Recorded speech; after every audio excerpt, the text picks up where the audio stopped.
통합사회 지리 영역 6번째 시간 시작하겠습니다. 우리가 1차 지필고사 지리 영역에서는 대단원 2에 해당하는 자연과 환경에 대한 내용을 주로 다루었는데, 이제 2차 지필고사에서는 이 지리 영역에서 대단원 3에 해당하는 거주 공간을 주제로 수업을 진행하도록 하겠습니다.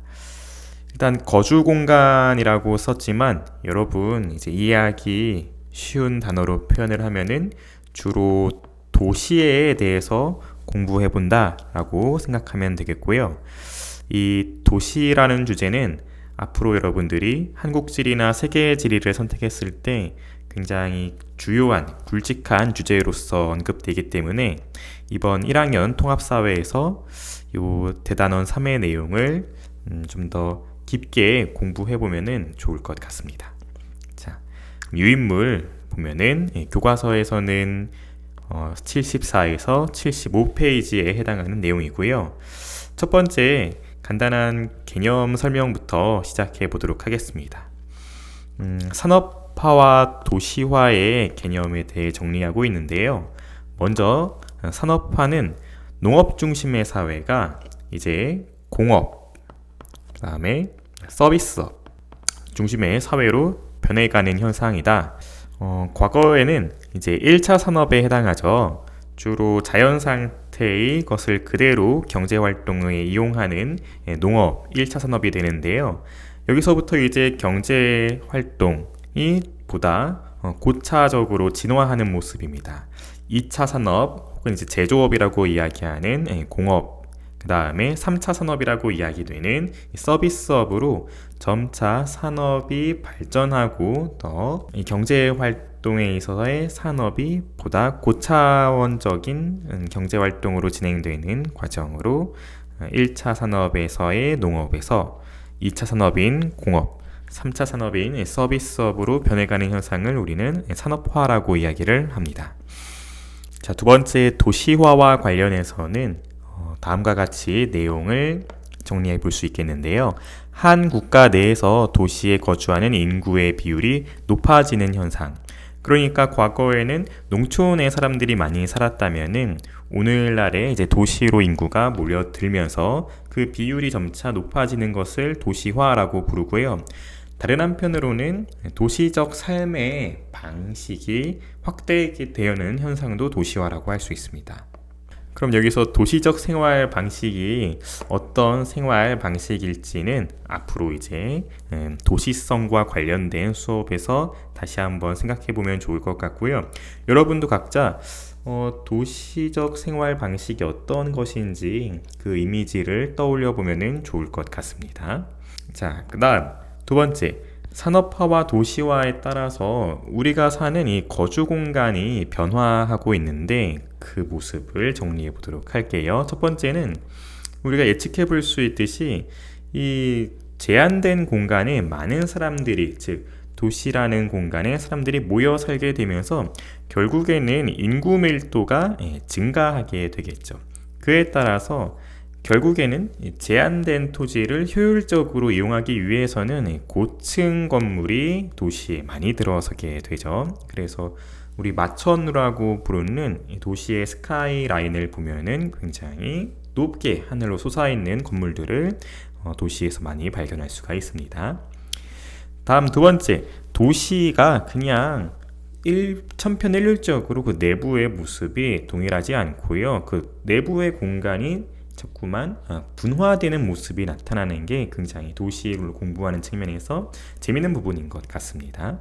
어떻게 도시가 내부 공간이 분화되는지 한번 설명해 보면은, 첫 번째, 업무와 상업 기능, 예를 들어 사람들이 일을 하는 사무 공간 혹은 이제 상업 기능이라고 했을 때는 주로 상점들, 이런 기능들이 교통이 편리한 주로 도심이라고 하면은 도시의 가운데를 이야기하죠. 따라서 이런 업무 기능과 상업 기능은 사람들이 많이 이동하는, 즉 유동인구가 많은 지역일수록 더 유리하기 때문에 도시 가운데에 집중되는 모습을 볼 수가 있고요. 반대로 우리가 살고 있는 거주 공간 혹은 이제 공장들이 위치하는 이런 공업 기능은 상대적으로 접근성이 좀 떨어지는 도시의 주변 지역으로 이동하는 모습을 볼 수가 있습니다.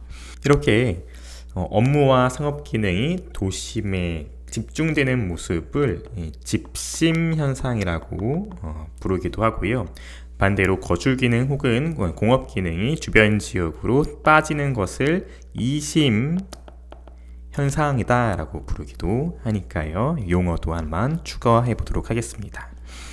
다음 세 번째, 대도시권의 형성과 관련되어서 선생님이 좀 그림을 하나 더 추가를 해 봤어요. 이 대도시의 인구와 기능이 많아지고 영향력이 커지면서 결국에는 그 도시가 점차 영향력이 확대되면서 주변에 있는 다른 도시 혹은 촌락과 하나의 생활권을 이루는 것을 우리는 대도시, 대도시권 이렇게 이야기를 하게 됩니다. 그림으로 표현이 되면은 이 중심 도시가 가운데 있는데 여러분 이해하기 편하기 위해서 얘를 서울이라고 생각해 볼게요. 서울이라는 하나의 중심 도시가 점차 이제 영향력을 확대하면서 이 서울의 행정구역이 물론 이제 커질 수도 있겠지만 단순히 행정구역이 커지는 게 아니라 대도시권을 규정하는 중요한 이제 그 요소는 바로 생활권, 즉 통근이 가능한 거리냐라는 게 대도시권을 결정하는 중요한 요소가 됩니다. 따라서 대도시권의 구조를 살펴보면은 가운데의 중심 도시, 예를 들어 이제 서울이라고 했죠. 서울이 자리를 잡고 있고요. 서울 바깥에 교외 지역, 굳이 예를 들면은 서울 바깥에 있는 안산, 화성 등이 이야기할 수 있겠죠. 그 다음에 교외 지역 그 너머에는 배후 농촌 지역, 우리 수도권에서는 이제 김포나 안성 같은 지역 혹은 양평 같은 지역을 보면은 상대적으로 농업의 형태를 많이 또 볼 수 있는 지역이 있습니다. 하지만 안성 혹은 양평 혹은 김포 이런 지역도 서울로 통근이 가능한 권역에 포함되기 때문에 이것을 모두 통틀어서 우리는 일일 생활권에 들어서 이 대도시권이라고 우리는 이야기하고요. 그 더 바깥에 있을 경우 우리가 서울로의 출퇴근이 어려운 보다 먼 거리에 있을 경우는 주말 생활권이라고 해서 대도시권에 포함시키지 않는 모습을 볼 수가 있습니다. 다음 이제 산업화와 도시화에 따른 이제 우리 환경에 어떠한 영향을 미쳤는지도 살펴보면 좋을 것 같아요. 그중 첫 번째가 이 홍수와 관련된 내용이 나올 텐데, 첫 번째 산업화와 도시화가 진행되면서 이 녹지의 면적은 결국에는 감소하게 됐겠죠. 그에 반대로 도시를 감싸고 있는 시멘트, 콘크리트 혹은 건물 등이 도시를 뒤덮고 있으면서 포장 면적은 증가하게 되는 모습을 상상해 볼 수가 있습니다.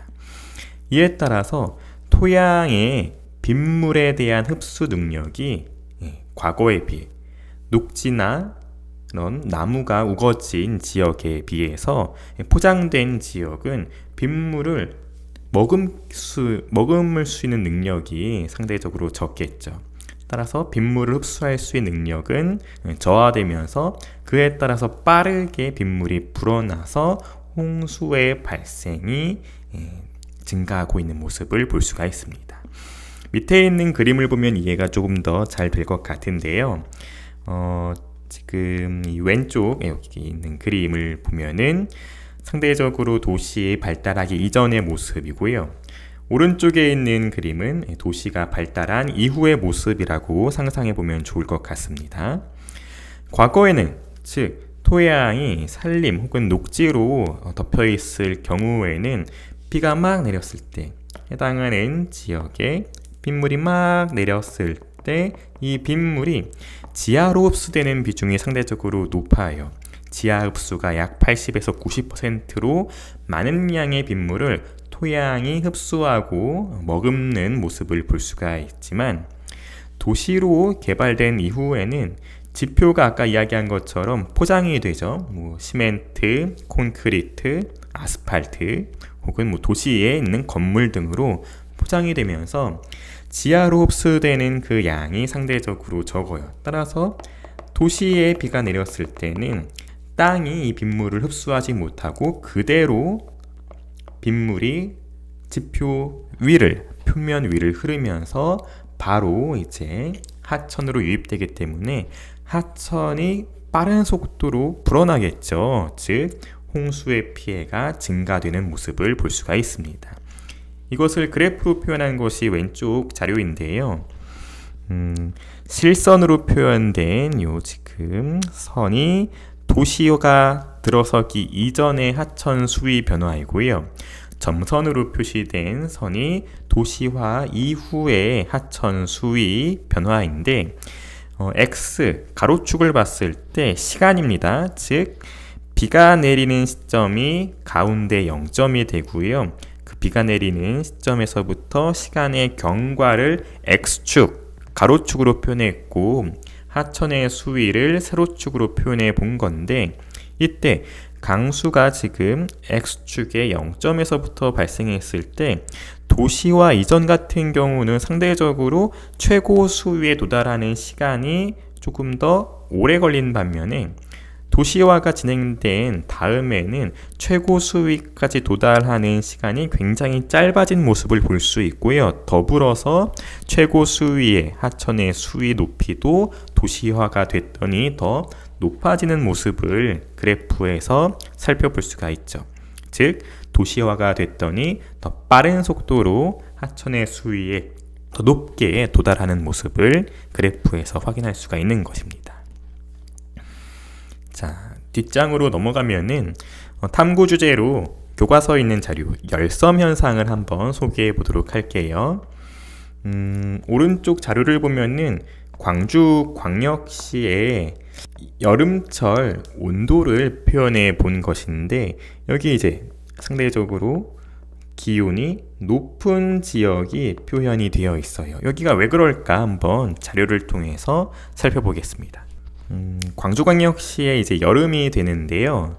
해당하는 선생님이 이제 표시한 요 지역은 아파트의 밀집이 이루어진 지역이거나 교통량이 많은 곳으로 다른 지역보다 기온이 높게는 4도씩가량 상대적으로 굉장히 큰 차이죠. 4도씩가량 높게 나타났다. 이 현상은 밤에도 마찬가지였는데 이렇게 도시의 중심, 도심이 주변 지역에 비해 상대적으로 기온이 높은 현상을 두고 우리는 열섬 현상이다 라고 지칭을 합니다. 이것의 원인을 한번 살펴보면은 결국에 산업화와 도시화에 따라서 인공열, 예를 들어 우리 여름철에 거리를 걷다가 가끔 불쾌한 경험을 하는 것 중에 뭐가 있냐면은 에어컨의 실외기에서 막 뜨거운 바람을 맞으면은 솔직히 기분이 썩 좋지 않죠. 이런 것처럼 사람들이 이제 생활에 따라 발생하는 인공열이 사람이 많을수록 더 많이 배출될 수가 있죠.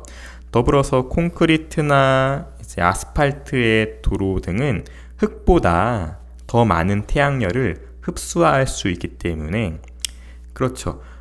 나무로 가려지거나 이런 경우에는 상대적으로 햇빛이 반사되는 경우를 볼 수가 있는데 콘크리트나 시멘트 같은 경우는 지표면에 더욱더 많은 양의 태양열을 흡수하기 때문에 상대적으로 이렇게 도시가 발달된 지역일수록 기온이 높게 나타나는 현상을 볼 수가 있는 것입니다.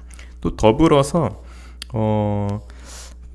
높은 건물들이 들어서면서 이 바람길이 막혀버리는 현상, 따라서 환기가 제대로 안 되니까 뜨거운 열기가 그대로 갇혀버리면서 더욱더 주변보다 기온이 높게 나타나는 현상을 볼 수가 있는 게 열섬 현상이 되겠습니다.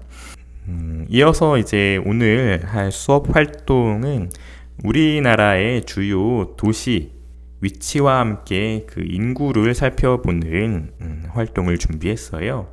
밑에 있는 지도에서 우리나라의 주요한 도시 인구 순위 1위부터 10위까지 그 그 이름과 함께 위치를 파악해보고 인구가 도대체 몇 명인지도 한번 살펴보는 시간 갖도록 하겠습니다.